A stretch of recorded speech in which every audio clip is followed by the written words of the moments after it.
오늘은 형제 관계에 대해서 이야기 나누려고 하는데요.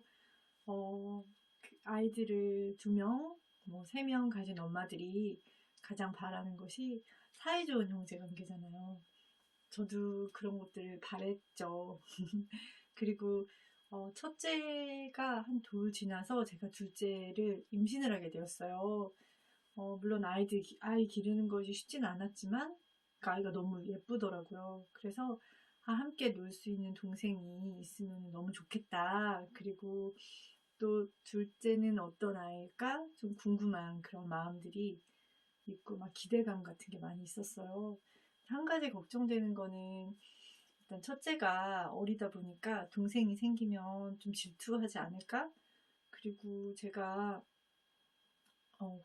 엄만 하는데 첫째도 사랑해야 되고 둘째도 사랑해야 되니까 그런 것들이 좀 신경이 좀 쓰이더라고요. 나한테 그렇게 사랑이 많나? 그런 생각이 들면서 또 첫째가 좀 안쓰럽다고 해야 되나요? 그런 마음이 있었는데 그래도 더 유익이 더 크다는 생각이 들었어요. 그리고 어, 형제를 낳는다면 같이 놀 수 있는 그런 그 터울이 좀 적었으면 싶은 또 바람도 있었던 것 같아요. 그래서 둘째를 갖고 근데 둘째 그 임신 기간에 제가 좀 이렇게 하혈도 많이 있었고 또 유산기도 있었고 굉장히 좀 어려움이 많았었어요. 그러다 보니까 체력도 너무 약해졌고 또 입원을 해야 되는 때도 있었고 또 조산도 하고 막 이랬기 때문에 큰애를 대할 때 그냥 되게 마음 가운데 좀 안쓰럽고 막 그런 마음들이 계속 있었던 것 같아요. 그리고 큰애도 돌 지났으니까 얼마나 애기예요. 그래서 22개월 차로 동생이 생겼어요. 그래서 저희 부부가 큰애한테 굉장히 집중을 했던 것 같아요.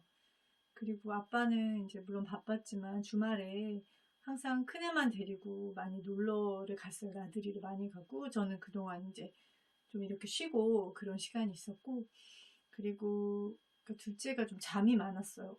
그러니까 뭐 밤잠도 많았지만 낮잠도 많이 자는 아이여가지고 아이를 이제 눕혀놓고 잘 보이는 곳에 저는 큰애하고만 거의 놀았던 것 같아요. 그러니까 제가 막 같이 놀아주고 막 그런 엄마는 아니지만 그 큰애가 이제 좀 조용히 뭐 만들고 이런 거 좋아했었거든요. 블록놀이하고 그때 옆에서 그냥 지켜봐주고 또 아이가 저한테 말을 걸어올 때 제가 말을 해주고 그리고 가끔씩 좀 이렇게 추임새 같은 거 좀 넣어주고 그 정도밖에 에너지가 없었던 것 같아요. 그래도 아이가 엄마가 이제 가까이 있고 자신에게 집중을 하니까 동생에 대한 그런 미움 마음 같은 게 좀 없었던 것 같아요. 그리고 엄마 아빠는 내 위주라는 그런 생각을 하면서 좀 지냈던 것 같아요. 그리고 아빠가 항상 왔을 때도 큰아이한테 먼저 다가가고 그런 노력들이 좀 있었고 그리고 아무래도 막내는 그냥 애기니까 어디 가도 좀 귀여움을 많이 받잖아요. 그러니까 우리 부부는 큰아이한테 더 집중을 하자. 포커스를 큰아이에게 맞추자. 라는 마음이 있었고 또 큰아이가 이제 조금 크면서 두 돌은 지나고 이제 세 돌 되고 하면서 동생이 이제 크잖아요. 그러면서 그 둘째가 특히 한 두 돌 되면서는 형을 이제 굉장히 쫓아다니고 형하고 노는 시간들을 좋아하더라고요. 형도 혼자 놀다가 동생이랑 이제 조금 말귀가 좀 통하면서 또 그러니까 형에 대한 동생의 마음은 항상 이렇게 멋진 형 그런 게 있었던 것 같아요. 자기보다 2살이 많으니까 뭐를 해도 동생 마음에는 막 멋있어 보이고 그리고 형이 그러니까 좀 어렸을 때 이제 엄마 아빠가 자신에게 좀 집중을 한 것도 있고 그랬는지 동생에 대해서 이렇게 미운 마음 같은 게 없더라고요. 그리고 동생을 좀 귀여워하기도 하고 또 제가 그 큰애 위주로 이렇게 지내면 엄마 동생도 좀 챙겨야 되지 않냐 약간 그런 얘기도 아이의 말로 하고 그래서 이제 저는 이제 그런 부분들은 그렇게 많이 걱정은 안 했던 것 같아요. 그리고 또 동생하고 이제 형하고 같이 노는 시간 뭐 종종 싸우면 제가 가서 이제 중재 정도는 해줬는데 그래도 형제 관계가 굉장히 좋은 것이 이렇게 뭐 말다툼 같은 거 할 수 있잖아요. 근데 아무래도 친구랑은 말다툼하면은 이렇게 화해하는 게 조금 쉽지가 않은데 동생하고는 하루에도 몇 번씩 화해를 할 수 있는 거예요. 그리고 같이 놀 수 있는 거고. 그래서 저는 물론 친구들의 관계도 또 또래와의 관계도 재밌겠지만 그렇게 정말 동생과 함께 놀고 또 싸워도 보고 그런 과정이 아이들에게는 굉장히 좀 좋은 시간이라는 생각이 들더라고요. 그런데 또 셋째를 또 낳게 됐잖아요. 근데 이 셋째가 막내다 보니까 굉장히 이제 울음소리도 크고, 왜냐면은 엄마가 이제 오빠들하고 항상 이렇게 지내다 보니까 본인을 잘 안 봐주잖아요. 그러니까 항상 뭔가를 자기가 챙겨 먹어야 되고, 또 뭔가 여자애고, 또 기질적으로 오빠들보다는 좀 어렸을 때 강했던 것 같아요. 그러다 보니까 나를 봐달라는 게 되게 있었고, 또 뭔가 욕심도 좀 있어 보이고, 그러다 보니까 둘째가 좀 순하거든요. 그러니까 이제 동생한테 좀 치이고, 또 동생이 이렇게 좀 여자이기도 하고 좀 막 이렇게 말도 잘하고 또 할 말도 막 하고 자기 것도 잘 챙기고, 그러니까 오빠는 이렇게 동생이랑 뭐 말다툼을 해도 본인이 말로 안 되는 거예요, 어느 순간부터. 그리고 동생이 굉장히 센스가 있고 하니까 오빠 딴에는 좀 얄밉고 뭐 질투도 나고 그랬던 것 같아요. 그래서 둘이 좀 갈등이 있더라고요. 근데 제가 정말 둘째한테 신경도 많이 써주고 그랬는데도 그게 이제 둘째, 셋째 때는 잘 안 먹히더라고요.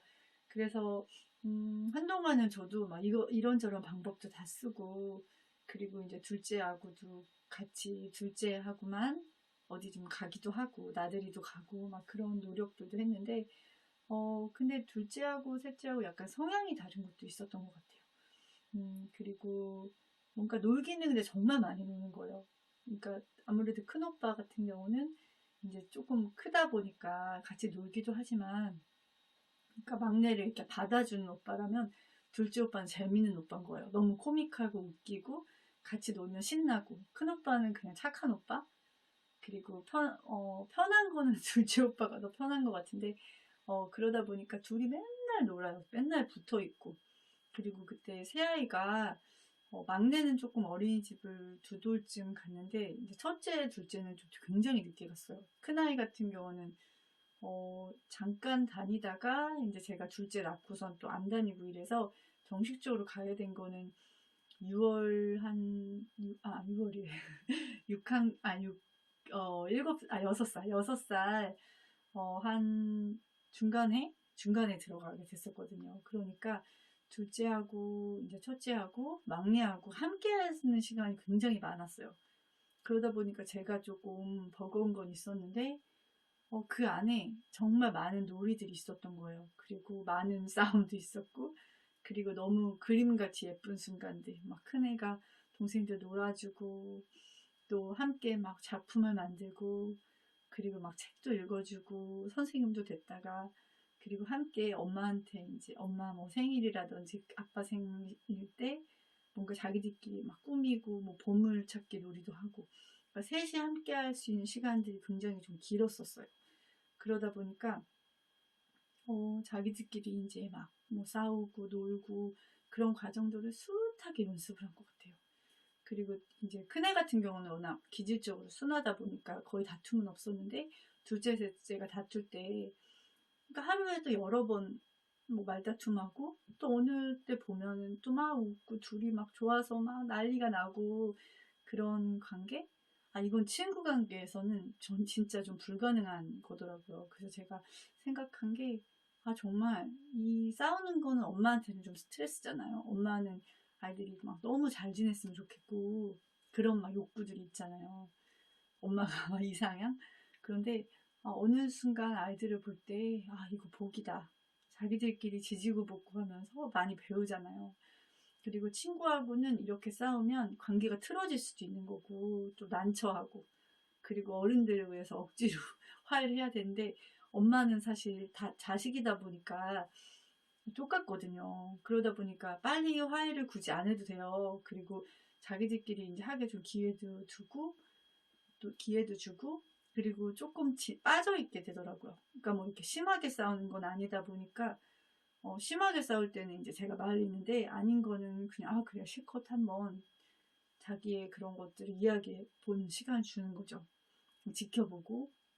그러다 보니까 애들이 기술이 늘더라고요. 그러니까 이것도 사실은 자기의 감정이나 이런 것들을 표현하고, 그리고 상대와 이제 한번 겨뤄보기도 하고, 이 과정이 정말 그 가족 안에서 이루어진다는 것은 굉장히 축복이라는 생각이 들면서, 아, 그래, 얘네가 밖에 나가서 이렇게 싸울 수 없잖아. 집에서 이렇게 안전한 곳에서, 또 엄마가 있는 곳에서, 그래, 한번 해봐라. 그러다 보니까, 아이들이 그러니까 계속 싸울 것 같았거든요. 근데 생각보다 금방 화해를 하고, 그리고 또 쉽게 사과를 하더라고요. 그리고 본인들이 오래 가질 않아요. 왜냐면 자기는 놀아야 되니까 놀 대상이 필요하잖아요. 그러니까 하여튼 그 둘째, 셋째 그러면서 근데 또 아이들이 성장을 하더라고요. 그렇게 한 3, 4년은 맨날 싸우고 놀고 그 과정이 계속 있었어요. 근데 한 2, 3년 전부터인가 그 싸우는 일이 없어지는 거예요. 그리고 뭔가 큰아이 둘째가 많이 성장했다. 그리고 막내도 서로 이제 본인들이 상대가 싫어하는 말을 아는 거죠. 그리고 그 말을 이제 안 하고 돌아가는 것들을 익힌 것 같아요. 부부간에도 신혼 때 막 싸우다가 어느 순간 포기할 거 포기하고, 그리고 정말 아닌 거는 서로 고쳐나가고, 이런 타협하고 조율한 시간 필요하잖아요. 아, 근데 형제 관계도 그렇더라고요. 아, 그래서 정말 이 세상이 정말 외로울 수도 있는 세상인데, 정말 이렇게 어린 시절 함께 싸울 수 있는 대상이 있다는 거, 그리고 그렇게 많이 싸워도 다시 화해를 할 수 있는 그 형제 관계, 굉장히 복이다. 이거 어디서도 돈으로 얻을 수 없는 것이다 라는 생각이 들고, 그리고 그 지금도 어렸을 때 뭐 사진 같은 거 보거나 이야기 나누다가 너는 그랬잖아 이러면서 어렸을 때 이야기들이 새록새록 기억이 나나 봐요. 그럼 그때 뭐 오랜만에 그때 놀았던 장난감 발견한다든지 하면, 아, 우리 그러고 놀았지? 그러면서 굉장히 어렸을 때 추억할 것들이 많더라고요. 그리고 공유할 수 있는 그런 어린 시절에 추억이 있다는 것은 정말 값지고 축복이라는 생각이 들어요. 아까도 또 이야기했지만 수백 번 싸워도 화해할 수 있는 건 형제관계밖에 없거든요.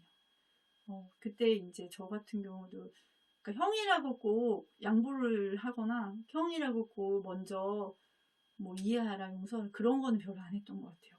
그러니까 제가 막 혼은 막 냈어요. 근데 네가 오빠니까, 이런 얘기는 한 기억이 사실 없어요. 왜냐면 오빠랑 형이라고 해서 무조건 양보해야 된다는 거는 너무 불합리한 것 같아요. 그리고 뭔가 이렇게 얘기를 들으면 얘 말도 맞고 제 말도 맞아서 사실은 누가 뭐 어떻게 하는 거는 쉽진 않더라고요. 근데 제가 이제 그 과정을 지켜봤을 때는, 너는 이렇게 해서 사과, 너는 이렇게 한 부분에 대해서 뭐 사과하고 용서하고 그런 거는 좀 얘기를 해줬던 것 같은데, 아이들이 일단 엄마가 있는 앞에서 이제 한 번씩 자기 입장을 얘기하고, 그리고 얘기하다 보면 서로 또 뭔가 자기의 잘못 같은 게 좀 생각이 나는 경우도 있고, 그렇게 했던 것 같아요. 근데 지금은 돌아보니까 그렇다는 생각이 들지만, 사실은 그때는 얘는 왜 이렇게 싸우지? 또 놀 거면서 왜 이러지? 그러면서 굉장히 좀 지긋지긋하게 생각을 했던 것 같아요. 그리고 점점 이렇게 아이들을 보면서 아이들이 너무 친하더라고요. 그리고 둘째, 셋째가 지금도 굉장히 친하거든요. 친하니까 싸웠겠구나. 그러면서 싸우면서 서로에 대해서 더 알게 됐겠구나. 그런 생각이 좀 들고, 꼭 안 싸우고 너무 사이좋고 너무 배려 많고 그런 형제 관계 물론 부럽지만, 지금도 이런 형제 관계도 참 만족스럽다, 그런 생각이 요즘은 들더라고요.